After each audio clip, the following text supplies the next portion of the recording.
Hello to all nursing aspirants, welcome to GBC nursing classes. तो आज इस video में हम डिस्कस करने वाले हैं BSc nursing versus MSc nursing.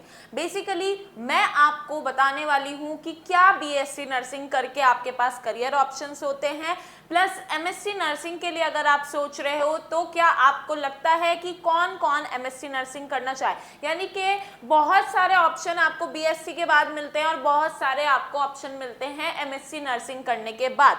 तो इस वीडियो में हम बेसिकली डिटेल डिस्कस करेंगे कि क्या आपको ऑप्शंस मिलते हैं या क्या आपको पोस्ट मिलती है आफ्टर बीएससी नर्सिंग, और एमएससी नर्सिंग करने के बाद क्या पोस्ट आपको मिल सकती है। प्लस सैलरी डिस्कस करेंगे कि क्या प्राइवेट सेक्टर में और गवर्नमेंट सेक्टर में दोनों ही कोर्सेज करने के बाद क्या क्या आपको सैलरी मिल सकती है। ठीक है, तो वीडियो को लास्ट तक जरूर देखिएगा क्योंकि ये वीडियो जो है बहुत इंटरेस्टिंग होने वाली है। दोस्तों के साथ शेयर कर दो ताकि उनको भी पता चल सके कि बीएससी नर्सिंग करने के बाद क्या क्या ऑप्शंस उनके पास हो सकते हैं। ठीक है, तो चलिए शुरू करते हैं आज की वीडियो। तो सबसे पहले अगर हम बात करें बीएससी नर्सिंग की, तो हमारा जो बेसिकली बीएससी नर्सिंग है वो एक ग्रेजुएशन कोर्स होता है। ठीक है, ग्रेजुएशन 4 ईयर का कोर्स हमें देखने को मिलता है। तो यहाँ पे हम बोल सकते हैं कि बीएससी नर्सिंग जो है वो 4 ईयर का हमारा क्या होता है, ग्रेजुएशन कोर्स देखने को मिलता है। ठीक है, 4 ईयर का ग्रेजुएशन होता है। प्लस वहीं अगर एमएससी की बात करें तो हमारा 2 ईयर्स का क्या होता है, पोस्ट ग्रेजुएशन कोर्स ये होता है। ठीक है, पोस्ट ग्रेजुएशन हम बोलते हैं एमएससी नर्सिंग को। ठीक है, तो यहाँ पे अब बात आती है कि बीएससी नर्सिंग आपने कर लिया, बीएससी नर्सिंग में आपको ज्यादा फोकस किया जाता है किस पे, क्या सिखाया जाता है, तो वो चीज होती है कि आपको कैसे पेशेंट को केयर देना है, क्या क्या प्रोसीजर आप हॉस्पिटल सेटिंग में यूज करोगे या सीखोगे, इस चीज पे आपको फोकस किया जाता है बीएससी नर्सिंग के 4 साल में। ठीक है, बेसिकली हमारे पास हॉस्पिटल में अलग अलग डिपार्टमेंट होते हैं, तो अलग अलग पेशेंट उसमें जिनको अलग अलग तरीके की दिक्कतें होती हैं, तो उसी के अकॉर्डिंग सभी चीजें आपको यहाँ पे सिखाई जाती है कि अगर कोई सर्जरी का पेशेंट है, कॉलीलिथियासिस का पेशेंट है, तो उसको क्या केयर देनी है आफ्टर सर्जरी और सर्जरी से पहले। ठीक है, वहीं अगर कार्डिक पेशेंट की अगर बात कर लो तो कार्डिक पेशेंट के अलग से एक प्रोसीजर होते हैं, अलग से सारा ट्रीटमेंट होता है, तो अलग अलग डिपार्टमेंट का अलग अलग आपको सब कुछ यहाँ पे बीएससी नर्सिंग में सिखाया जाता है। अब बात आती है कि आफ्टर बीएससी नर्सिंग आपके पास क्या होता है, एक रजिस्ट्रेशन सर्टिफिकेट होता है जिसके बाद आप रजिस्टर्ड नर्स कहलाए जाते हो। ठीक है, आप रजिस्टर्ड नर्स बन जाते हो, उसके बाद आपके पास 2 ऑप्शन होता है, या तो आप प्राइवेट हॉस्पिटल ज्वाइन करते हैं या आप जाते हो गवर्नमेंट सेक्टर में। अब अगर प्राइवेट हॉस्पिटल की बात करें तो आपको क्या टाइटल मिलता है, लाइक मैं आपको बता दूं तो आप प्राइवेट अगर हम हॉस्पिटल की बात करें, यहाँ पे हम गवर्नमेंट हॉस्पिटल की बात करें तो आपको प्राइवेट हॉस्पिटल में स्टाफ नर्स बोल सकते हैं। ठीक है, स्टाफ नर्स का एक टाइटल दिया जाता है।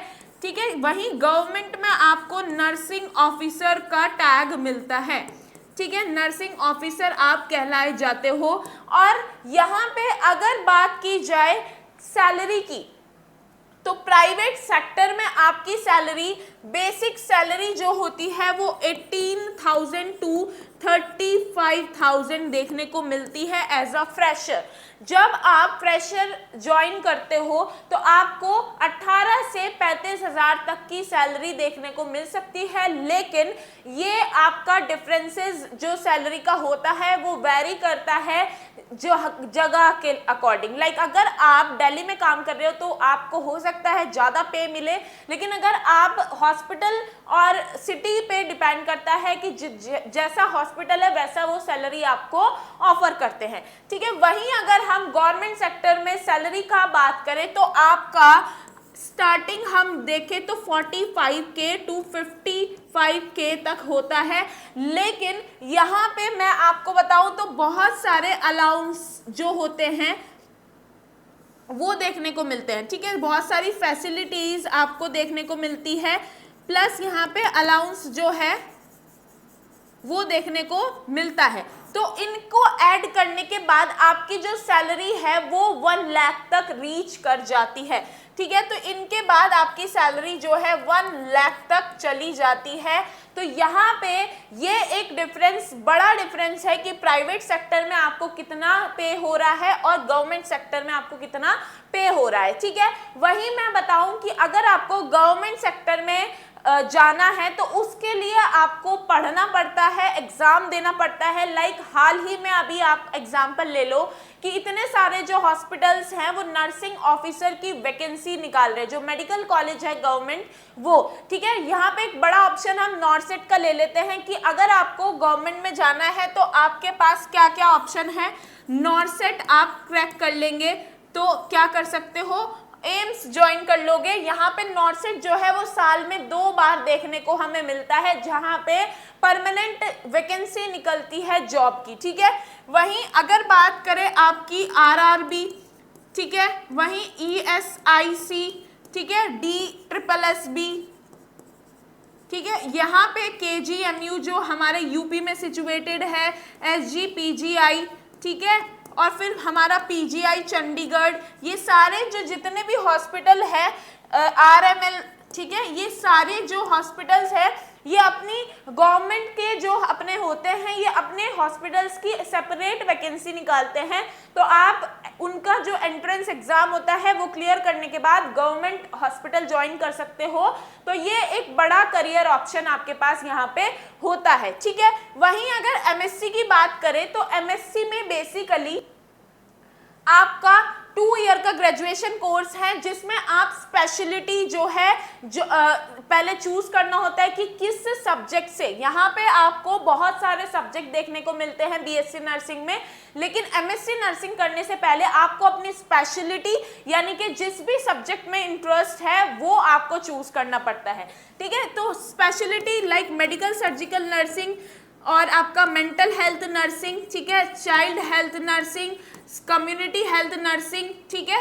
फिर हमारा आता है इसमें और हमारे कौन से आते हैं, कम्युनिटी चाइल्ड हो गया, medical surgical, mental health nursing, OBG obs and gynae, ठीक है। ये सारे जो हैं और ज्यादा इसमें भी हमें देखने को मिलता है।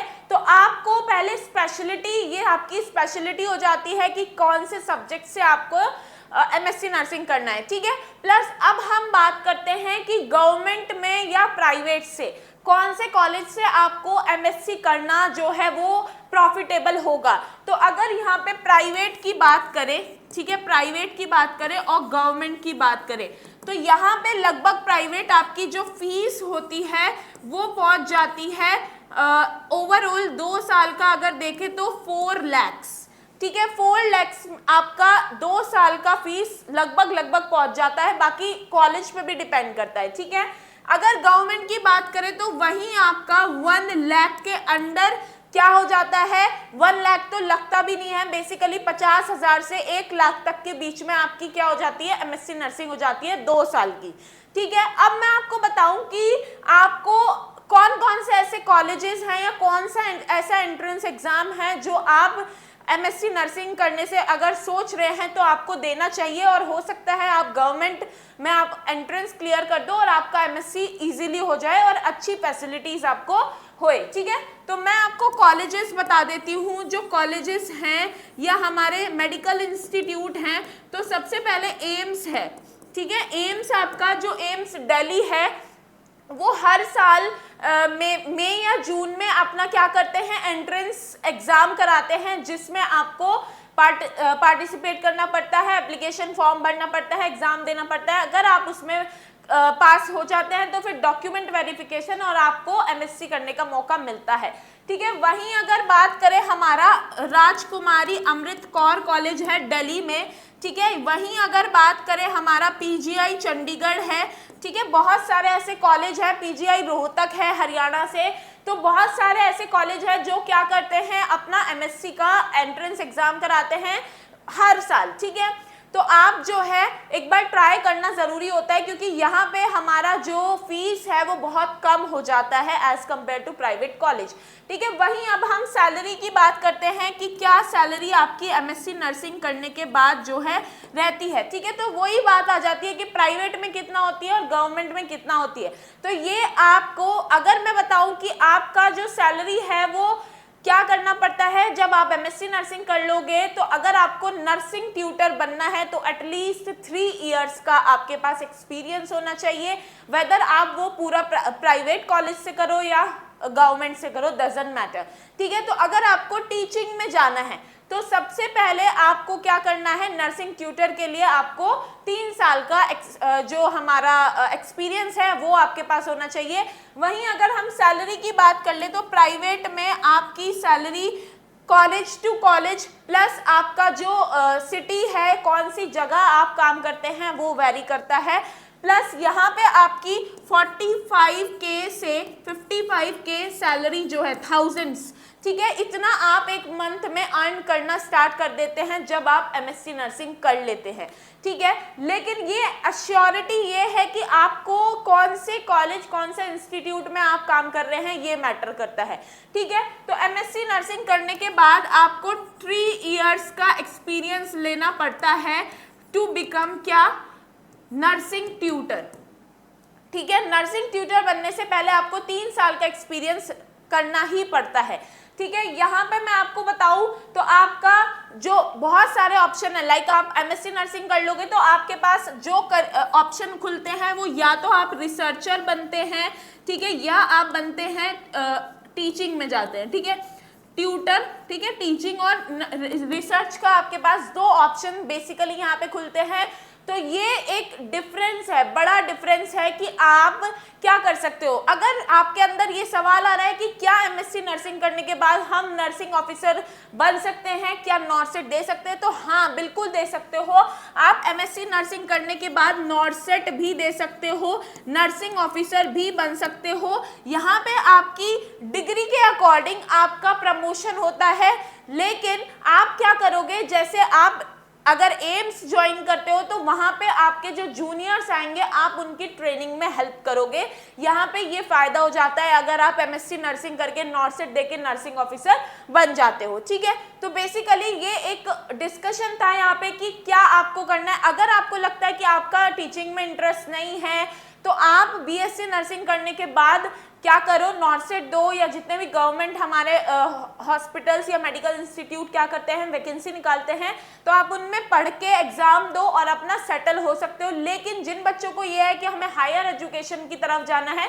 तो वो एमएससी नर्सिंग कर सकते हैं, ठीक है। तो thank you very much video में लास्ट तक बने रहने के लिए, और इन्हीं तरीके की वीडियोस के लिए बने रहिए जीडीसी नर्सिंग क्लासेस के साथ, क्योंकि हम लाते रहेंगे आपके लिए इन्हीं तरह की इंफॉर्मेटिव वीडियोस। वीडियो को दोस्तों के साथ शेयर कर दीजिएगा ताकि उनको भी डिफरेंस पता चल सके। प्लस आप हमारे साथ कनेक्ट हो सकते हैं व्हाट्सएप, इंस्टाग्राम और टेलीग्राम चैनल पे भी। थैंक यू वेरी मच, मिलते हैं नेक्स्ट वीडियो में।